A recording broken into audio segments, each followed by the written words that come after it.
this year requires. I have not been able to do that.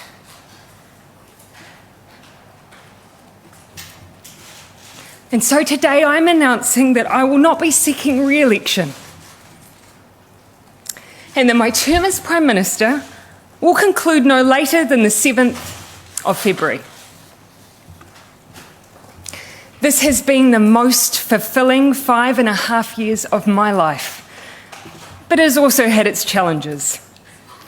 Amongst an agenda focused on housing, child poverty and climate change, we encountered a major biosecurity incursion, a domestic terror event, a major natural disaster, a global pandemic, and an economic crisis.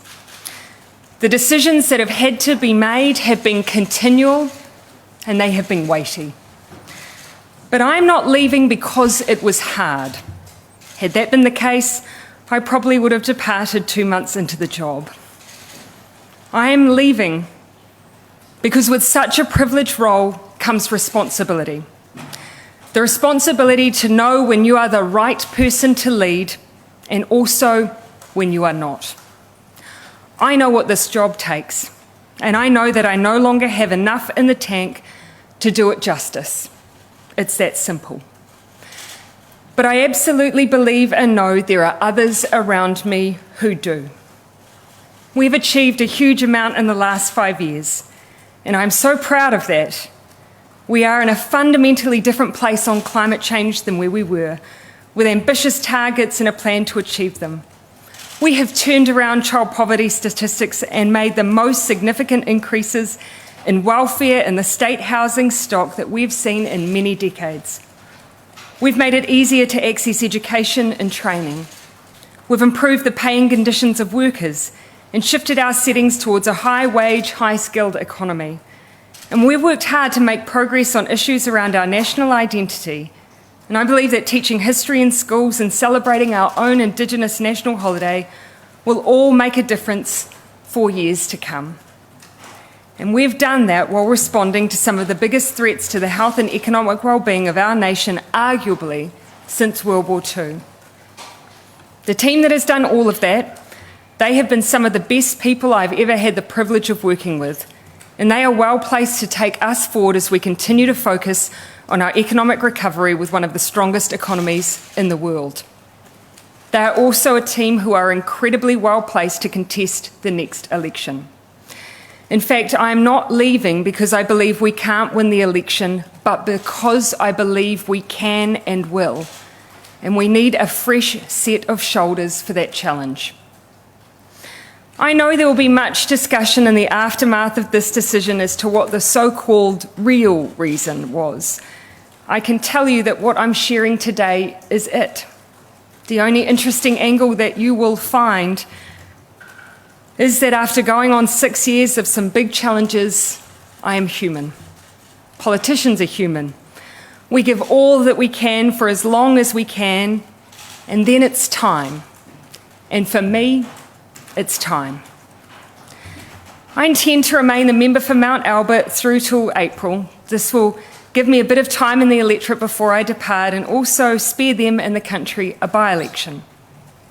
Beyond that, I have no plan, no next steps. All I know is that whatever I do, I will try and find ways to keep working for New Zealand, and that I'm looking forward to spending time with my family once again. Arguably, they're the ones that have sacrificed the most out of all of us. And so to Neve, Mum is looking forward to being there when you start school this year. And to Clark, let's finally get married. As for the next Labour leader, the caucus has 7 days to ascertain whether one individual holds more than 2/3 of the caucus support. Caucus has agreed today that a vote will occur in 3 days' time, on Sunday, the 22nd of January. If a leader is successfully elected, I will issue my resignation soon after to the Governor-General and a new Prime Minister will be sworn in. If no one is able to garner this level of support within caucus, the leadership contest will go to the wider membership. My opportunity to thank the many people I need to will likely come in April when I depart Parliament, 15 years after having been sworn in. Till then, I see my role to help the Labour Party, who I consider to be my family, navigate this next phase, and then to leave the next colleague who takes on this role all the space they need to make their mark.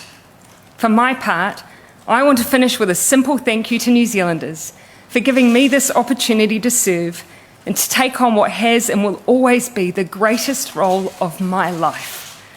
I hope in return, I leave behind a belief that you can be kind but strong, empathetic but decisive, optimistic but focused, that you can be your own kind of leader, one that knows when it's time to go. I'm happy to take your questions, Jenna. So who are you backing in the leadership race? I will not be backing any one individual candidate. At this point, I see it as my role to help navigate the party through the next steps. I can tell you, having met with the caucus this morning, I'm confident that they will do that swiftly, decisively, with good grace. How much would you reflect on your personal popularity rating when you vote? You'll hear in my comments that my reflection was entirely on the next 4 years.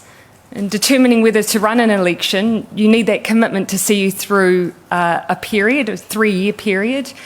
And as much as I have taken great joy in this job, I would be giving a disservice to this country and to the Labour Party if I continued knowing that I just don't have enough in the tank for another 4 years. What specifically was the moment that you realised that you couldn't do it? Look, you'll also hear from my reflections that there hasn't been one singular moment, not one point in time.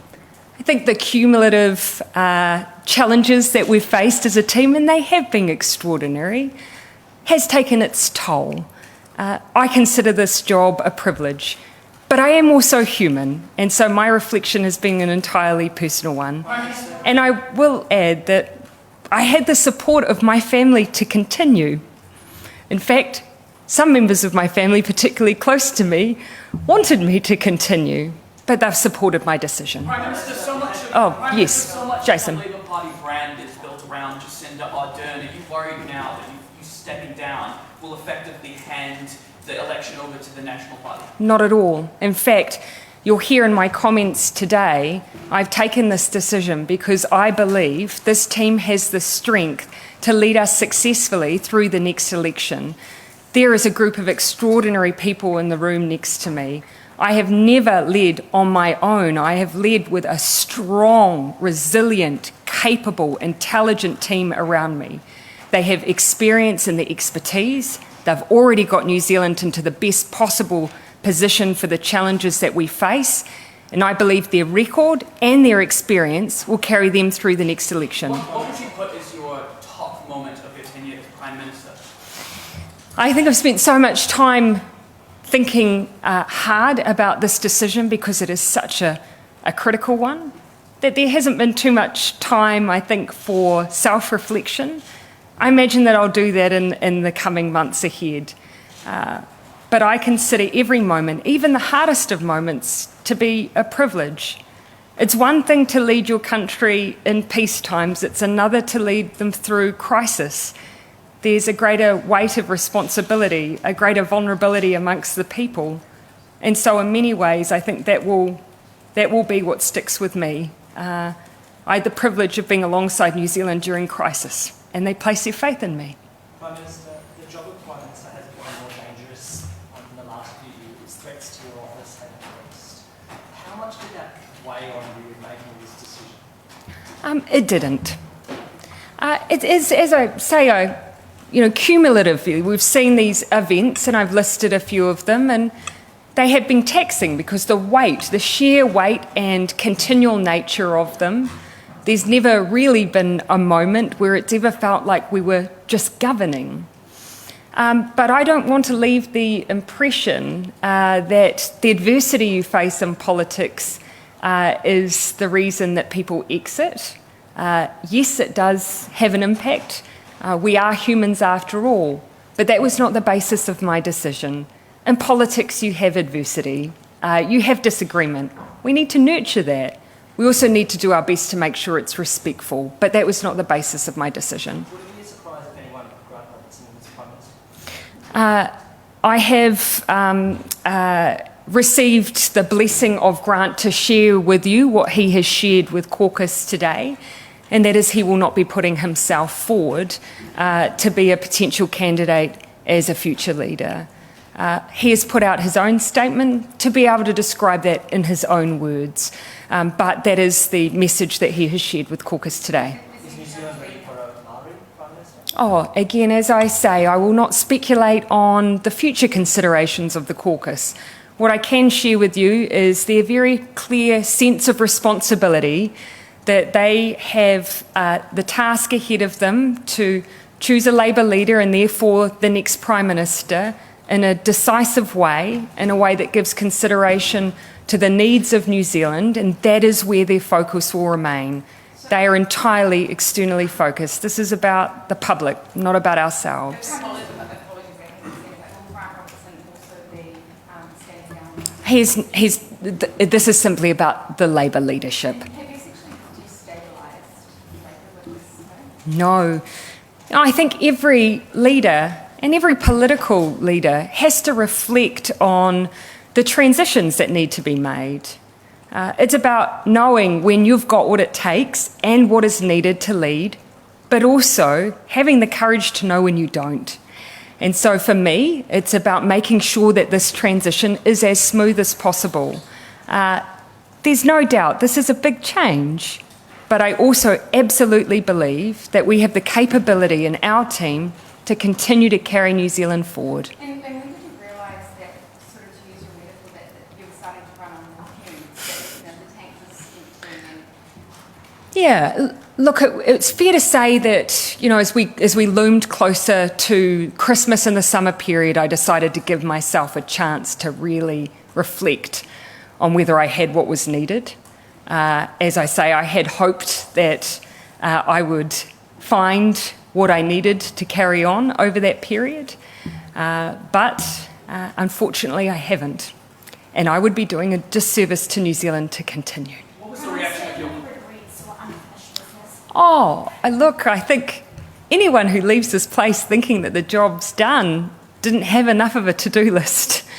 Of course, there will be things that I wish I could have continued working on, but I also have no regrets because I've lived to the best of my ability in this job by putting all those values that got me into politics first and foremost and front and centre. Will there have been things I'd have done differently? Absolutely. But I also leave knowing I did my best. What was the reaction of caucus today when you told them? It's fair to say they were surprised, but they also understood. One thing with a group of people who you work so closely with is they get to know you at a personal level.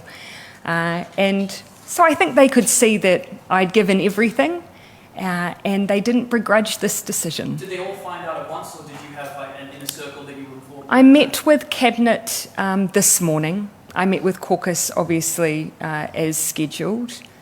There were only the odd individual who I'd spoken to, but in their capacity as friends. Who were they? I'd rather not get into some of those details, but it was a very, very small number, and some without much notice. How would you like New Zealanders to remember you as friends? As someone who always tried to be kind.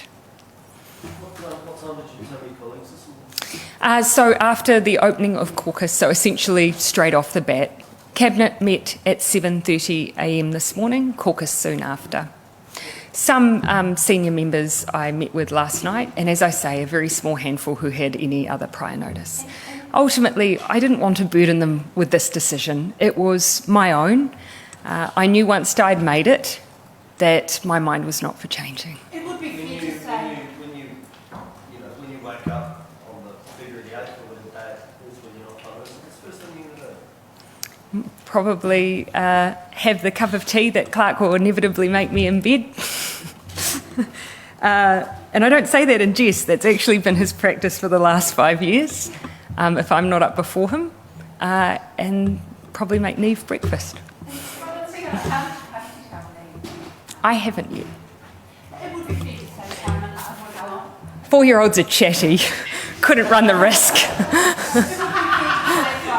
would have not been the highlight of the period. Would have been working with Māori and getting to know them on an intimate level, iwi and hapu and whānau level. There's a reason I listed that in my remarks, because I have considered that one of my great privileges. I actually remember that it was the day I was welcomed onto a marae in Rotorua in one of my first pohuri as Prime Minister, that in that moment the weight and responsibility of the job really came at me, and it has done every single pohuri I've done since. I believe that we have strengthened our relationships with Māoridom and that we have made progress. Now the key is to keep going. Perhaps to a lot of New Zealanders this will become as quite a surprise. Yes. What's your message to them who may not saw that coming? Do you know that I'm not unusual? Firstly, I am a politician who is first and foremost human. And so leadership means being willing to step back and recognise when actually it's time for someone else to do the job. And that I'm not alone in the fact that politicians, and the ones that I work with at least, are constantly thinking about how they can best serve.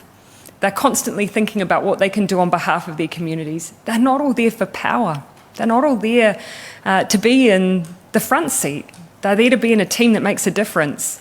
And so that's probably why my colleagues aren't surprised, because they can see that I'm trying to make the best decision for New Zealand. If I don't have what it takes, I need to let someone else take on this job. And leadership has a huge impact on party campaigns. Yes. The direction goes. Where do you see where we're going next year, this year, ahead of cost of living crisis, the economy?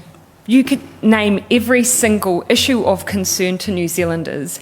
Labour is the one that has policies and plans which they are already implementing to support New Zealanders through. We have one of the strongest economies in the world right now, despite great international headwinds. We have the record. I believe strongly that this team has what it takes to take an agenda to the New Zealand public that they will support. I just need to make sure that they have the right leader to take them through that. You've said you haven't really focused on what happens next, but in your whole career there's been a lot of speculation that you might be off to the United Nations for a role there. Is that something on your radar, or is that something that you would consider if it was to offer to you? This has been my entire focus, as you can see by the fact that you've not been aware of this. I've kept this essentially to myself and a very small group. And so that has not been my focus. My focus has been this decision, supporting the Labour team through this next stage. Beyond that, I have no plans other than spending a bit of time with my family and then seeing what's next. But that hasn't been my focus. You might not have plans, it might not be your focus, but you have ambitions to get to that level. That has never been my focus, and that hasn't been my ambition. I haven't been here for that purpose. I've been here to serve New Zealand. I'll then take each day as it comes. Has Calvin Davis indicated whether he is interested in the... As I said, I had the blessing of Grant Robertson to share his news. I haven't sought that from any other member, so I'll allow any other caucus member to speak for themselves. But what I would just reflect on is that when the National Party went through a not dissimilar transition between John Key and Bill English, they took, I believe, 7 days to make their decision. Labour has taken the decision to vote in essentially 3. They do want to make sure they move quickly. They're very united in their focus. They know that they need to be focused on supporting New Zealanders in this time, and so that is why they're looking to move as quickly as they can. Did anyone flag that they were interested in... The focus here very much for the team has been making sure that the process is decisive. That's what everyone has been reflecting on, and that's why I have information to share with you on that today. Otherwise, I'll leave individuals to speak to their own positioning there. Will you still be involved in the campaigning, in the election campaign? As you'll have heard me say, I actually believe it's really important to allow a new leader to make their mark. I will be there for whatever need, advice, support that can be provided or asked. Oh, sure. I started out as a leaflet deliverer. I'll always be a leaflet deliverer. Leadership contests can be quite divisive. Yeah. Do you anticipate that could happen No. again? No, I mean, look, it's ultimately, there will be, of course, debate, discussion. That's what you'd expect in a healthy democracy. That's what you'd expect in a healthy team. But this is also a team that, as I say, they're focused on New Zealand. They know their job is to move as quickly as they can, as decisively as they can, and as gracefully as they can. Do you accept that you have now made your team's job so much harder with this decision? No, I don't. The job for them would have been hard if they had a leader who didn't have enough in the tank to take them through. Did you seek the counsel of somebody like Helen Clark that has been through this, or dare I say John Keane, who has been through a similar situation? No. As I say, ultimately, I felt it was a decision I had to take responsibility for. That's not to say I didn't take the counsel of a small group, but as I say, small group, and ultimately my decision. What's been the toughest part of the job? Probably naming one as a single tough moment when there are so many options. Managing to make progress on all the things that you are there to achieve whilst still taking on the challenges of the day. Yeah, housing as a crisis, child poverty, climate change doesn't go away just because you have a pandemic. So just continuing to keep up that momentum, but we have. So I'm so proud of that. Are you comfortable with the state that you're leaving New Zealand in? Yes. It is not an easy time. There are struggles out there for many, absolutely. There is much work to be done, absolutely. But have I given all I can to put us in the best possible position? I have, and I know that hand on heart. Clear. Time and place at which you made your final decision? No, there hasn't been a singular moment. As I say, nearing the end of the year, I thought I really need to give myself the summer to really consider whether or not I have what it takes to continue. Once I'd realised that I didn't, I knew unfortunately there wasn't much alternative other than to hand over now. I did give some thought as to whether or not there was a way to complete the term, but our system just simply doesn't work like that, and that is what it is. Perhaps I'll take a final two questions, Amelia, and then... I haven't finalised some of those plans. As you'll see, I've said that I anticipate that I will resign and the new Prime Minister will be sworn in by the 7th of February. Depending on the process, it could be earlier. So that's something that I'll work through with the new leader, Mark. Look, again, similar answer. I'll work that through. Mark. When you became Prime Minister in 2017, you probably didn't expect to deal with a lot of things you ended up dealing with. I didn't expect to be Prime Minister either. In the hindsight, what are the traits that it takes to make a good Prime Minister? This is my view, and it is perhaps not a commonly held one, but the top of my list would be empathy. Unless you can at least work to comprehend the experience of others, very hard to deliver solutions and respond to crises without that starting point. So that's been a really important principle for me, empathy. And I think we have to be willing to reject some of those old characteristics as well. If you ask someone of my generation what they believe a politician to be and to name some of the traits, I doubt that they would list kindness. I doubt that they would list empathy, but I hope the next generation does. Was there a best day that you had in the job or one moment that you were like, There's been so many of those, and I don't want to lose sight of that. Moments where I've just felt so proud, the progress that we've made on climate, standing in the Parliament and speaking on zero carbon legislation, making the change to our public holidays to bring in matariki, standing at Poheri on marae and seeing that we are making progress and taking on some really big challenges head on, seeing that we're making progress on child poverty. Those have all been incredibly important moments for me.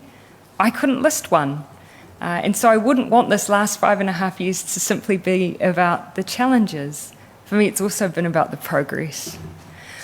I think we'll call it a day.